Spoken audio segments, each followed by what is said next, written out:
Hey listeners, this is Kia Jun, and welcome to the Pepperdynamics podcast, the unofficial podcast about Pepperdine's Graziadio Business School. Get informed and stay connected with students, faculty, and alumni from the Graziadio Business School. This episode of Pepperdynamics was done in conjunction with Net Impact. Net Impact is an international network that inspires and equips emerging leaders to build a more just and sustainable world. This is accomplished through student organizations, such as the one here at Pepperdine. That's why I'm so happy to introduce Nadine Tapia. She's been the president of her own business, the Tapia Beauty Group, for nearly 10 years. She's also a Pepperdine alum, graduating from the Graziadio MBA program with a magna cum laude, while also obtaining a master's in dispute resolution. As if that academic workload wasn't impressive enough, she also served as the vice president of Net Impact during her time there. It's my pleasure to have you on, Nadine. How are you doing today? I'm doing great. Thank you, Kaya. Good afternoon. Yes, good afternoon indeed. That's right. Well, to get started, I'm really curious about Net Impact. So what does it mean to you, and why did you choose to become its vice president? Well, I think you introduced Net Impact perfectly. I mean, it is definitely a group that prepares, students and individuals for a more just and sustainable world out there. I joined Net Impact because I knew it was a great way for me to dedicate my time around the values that I really care about. So Net Impact has really helped not only myself, but I know other emerging leaders create the surroundings that they want to see. That's fantastic. And just out of curiosity, did you have any personal goals that you had with this organization? I did.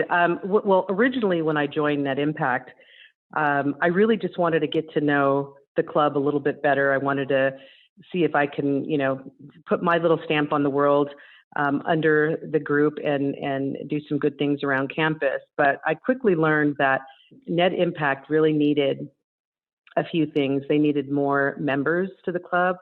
There was a need for education.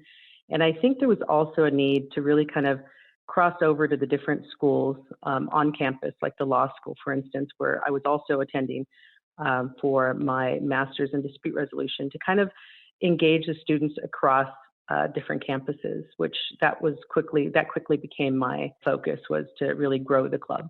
And we're seeing the rippling effects of that today. I mean, Net Impact is one of the biggest organizations in the MBA program, as far as I know.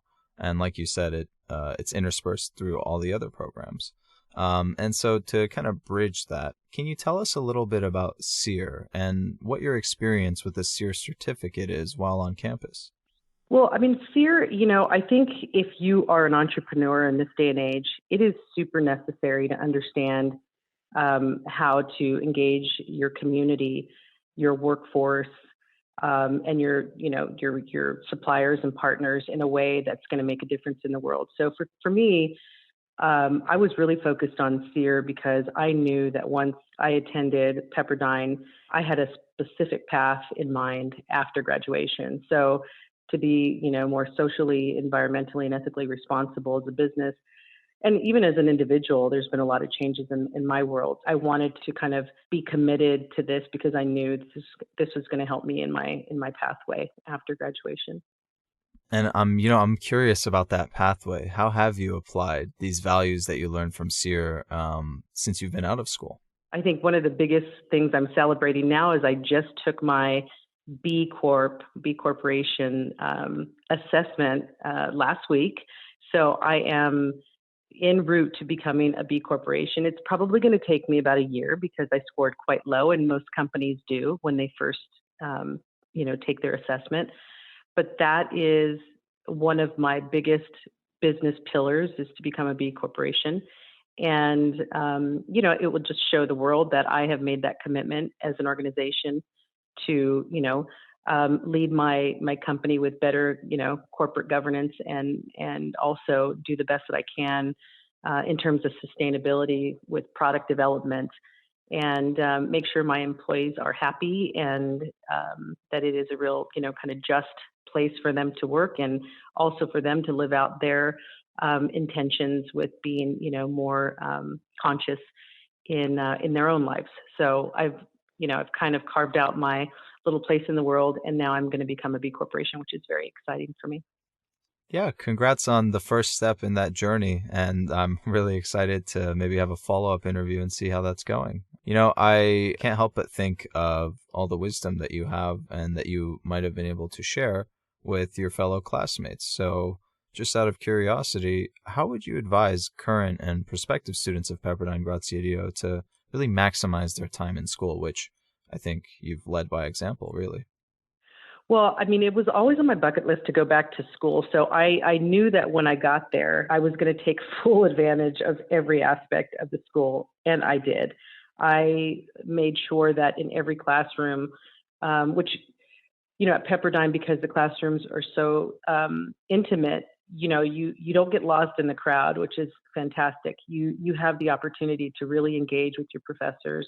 You have the opportunity to really create a network of people that you'll be able to connect with long after you graduate. That's probably one of the biggest assets of going to Pepperdine is the networking aspect. I think in classes where great speakers are invited to speak, I also, went up and introduced myself. And if there was a particular speaker that I thought, I may be able to do something for that, business or that speaker and help them in a certain way. And in turn, they may be able to help me.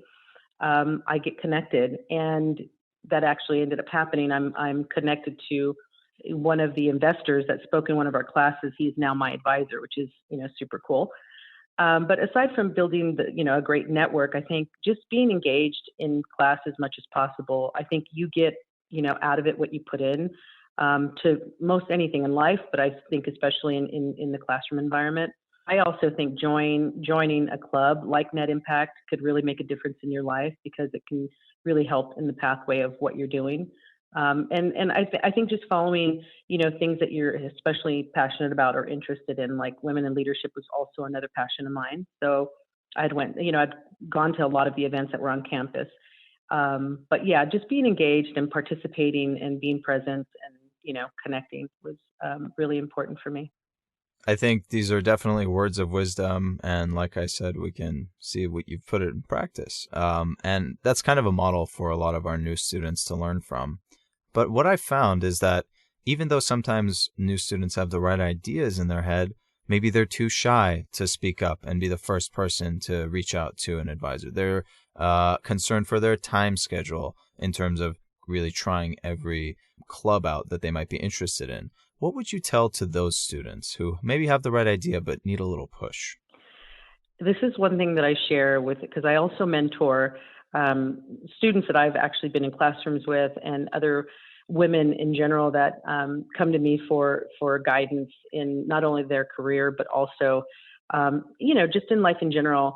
One of the things I do say to people, and I know it's easier said than done, but it is really being fearless. Like the professors and the counselors and, even fellow students are really there to kind of do the same thing. They want equally to be, helpful and engage. And I think if we looked at it from a different lens, that these people are there to help us, and they get a lot of satisfaction out of guiding students and helping students. And this is one place where you can actually take advantage of being a student. When you're a student, people want to help you. They just want to help you. They want to help propel you to where you want to go. And I think understanding that and stepping out of your comfort zone, even with a fellow student, I actually paid a lot of attention when I was in class to those who would not ask questions in class, but then as soon as we walked out and we were in a hallway, might approach me or say, "Oh, I'm glad you asked that question," and I would always try to help that person kind of come out of their shell. So I think also linking up with other students you feel comfortable with is also a nice way to just get more comfortable in speaking up and asking questions and kind of connecting. Yeah, that's definitely sound advice. I mean, we've seen our professors who have tried to set up sort of like a safe space, an environment where we're encouraged to be curious, to ask questions, and to let one another talk so that one person isn't dominating the conversation, let's say. So I resonate with that. I resonate with having your friends sort of help you along the way. Well, you mentioned earlier that going back to school was on your bucket list. Do you want to elaborate on that? What inspired you to come back to school? So early on in my career, I mean, I am an older student. Early on in my career, I was given a great opportunity. I was living on my own. virtually, had my own apartment before I could even kind of go into a 21 and over, nightclub or anything like that. So I actually was pretty independent. And I got a great job, which, I thought I hit the lottery because I was making, a good hourly wage. And so I decided to put school on hold, but I knew it was really important, and I knew eventually I wanted to get back to it. And when I saw in my career, because I led a company called Ulla Henriksen several years back, I actually invested in it as a small, just a minority stakeholder. And the company did very, very well. And we ended up selling it to Sephora. And then eventually, I left the company and took a break. But then I said, well, this is the right time. There's time now I can dedicate to really focusing on school. I had the ability to make that commitment. And so I decided to go back to school. And the primary reason in my industry, which is the beauty industry, I could see things were shifting, and there was changes happening within, the way consumer purchases were happening, with technology, and there was just so many changing aspects of the business. And I really wanted to get in and kind of understand kind of where things were going and in commerce in general.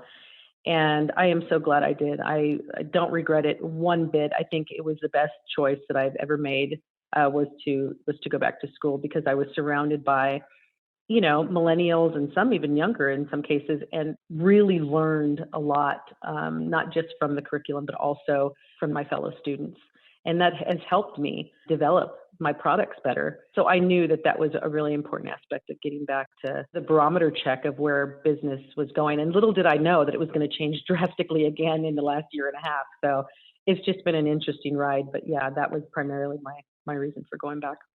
Well, your story is pretty inspiring, I have to say, Nadine.